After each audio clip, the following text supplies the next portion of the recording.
Bienvenidos and welcome to another episode of Spain on a Fork. Today we're going to grab a handful of the most basic ingredients such as canned chickpeas and frozen spinach and create one heck of a delicious recipe. We're talking spinach and chickpea fritters. These are known as tortillitas, de espinacas y garbanzos. And let me tell you, these fritters have a light crispy texture on the outside with a beautiful depth of flavors in the inside. The recipe is very easy to make where there's no tricky techniques or special equipment needed. And the best part, it's all done in about 30 minutes. Folks, serve these fritters as a tapas appetizer or even as a main course next to some roasted potatoes. Either way, it's the kind of food that with each bite, it's going to fill you with so much goodness. Alright, let's just dive right into this. I'm going to add in half a cup of all-purpose flour into a large bowl, which is 60 grams, and make a well in the middle. Then we'll crack in one large egg and whisk the egg. Then we'll add in half a cup of beer, which is 120 milliliters. You can also use club soda here or even sparkling water. And I'm just using a typical Spanish beer here, but you can use whatever beer you like. And we'll whisk everything together until we end up with a creamy batter with no lumps in it.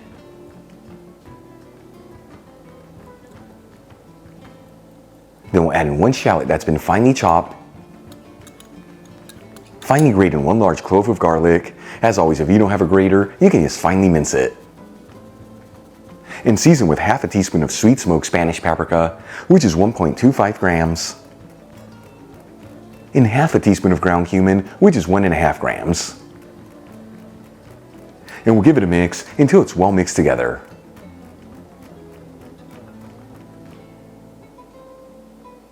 For the next ingredients, I'm going to drain a can of chickpeas into a fine sieve and rinse the chickpeas under some water. The size of the can that I'm using is 15.5 ounces, which is 440 grams. Then we'll shake off any of the excess water, transfer the chickpeas into a large bowl, and using a potato masher or a large fork, we'll mash down on the chickpeas until they're semi-mashed, meaning it's okay if you have little chunks of chickpeas in there.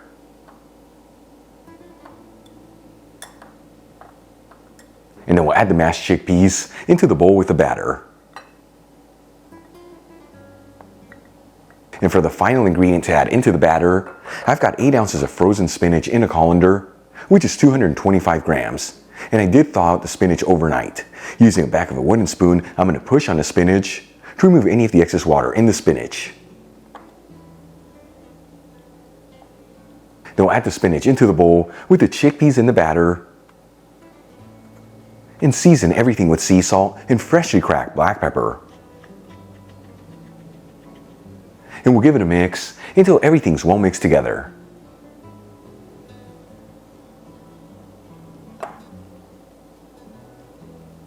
And that's the exact texture you want right there. If you see that yours is too thick, add in some more beer in there, and vice versa. If it's too thin, add in some more flour. But like I've told you in the past, when you're making fritters, the batter is very forgiving, meaning even if you don't have it right on the money, you're still going to end up with delicious fritters.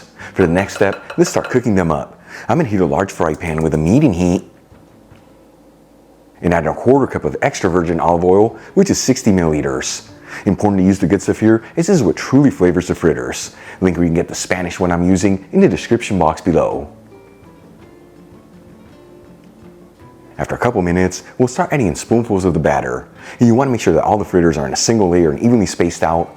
So cook this in batches to not overcrowd the pan. And we're going to go for about 3 minutes per side here until those fritters are golden fried all around.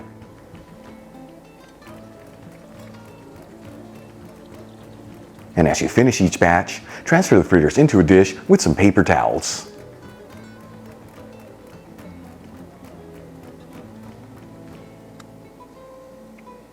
Once all the fritters are done, let's make a very simple mayo alioli that takes this dish to the next level.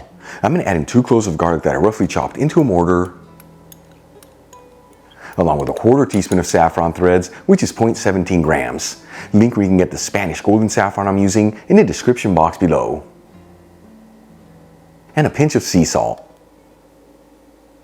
And using a pestle, we'll pound down on the ingredients until we form a paste-like texture.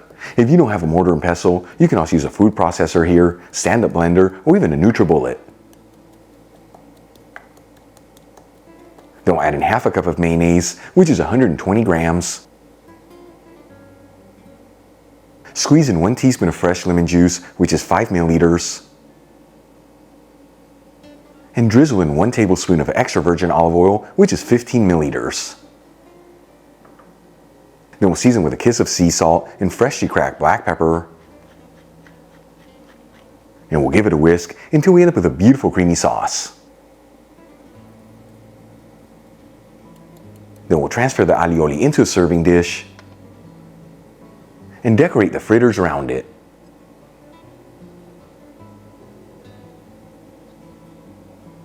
And check it out, folks, tortillitas de espinacas y garbanzos. Spinach and chickpea fritters, super easy to make, the simplest ingredients, and all done in about 30 minutes. Let's give them a try and see how they turned out.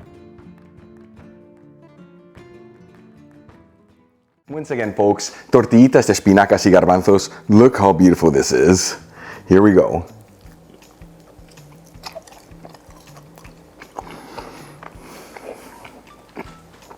Big one. I gotta finish this. I'm turning it around. It's not double dipping.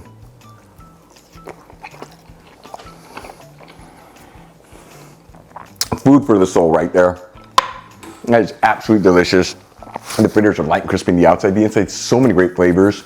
With the spinach and chickpeas really shining through, and that very simple mayo alioli rounds up for the perfect balance of goodness. You have to try it home. Once again, as a topless appetizer, we've got some main course next to some roasted potatoes. Either way, the kind of food that's gonna fill your body with so much goodness. Real quick before I go, a shout out to a couple of my patrons, John Kachanowski, John Dayan, and Juan Iturri. And guys, thank you so much for being patrons of Spain on a Fork. You know how much I appreciate you. If you enjoyed today's video, hit that like button. Leave me a comment below, and if you're not subscribed, don't forget to smash that subscribe button and click on the bell icon. That way you can get notified every time I release new content and to become a part of the Spain on a Fork family. Till the next time, hasta luego.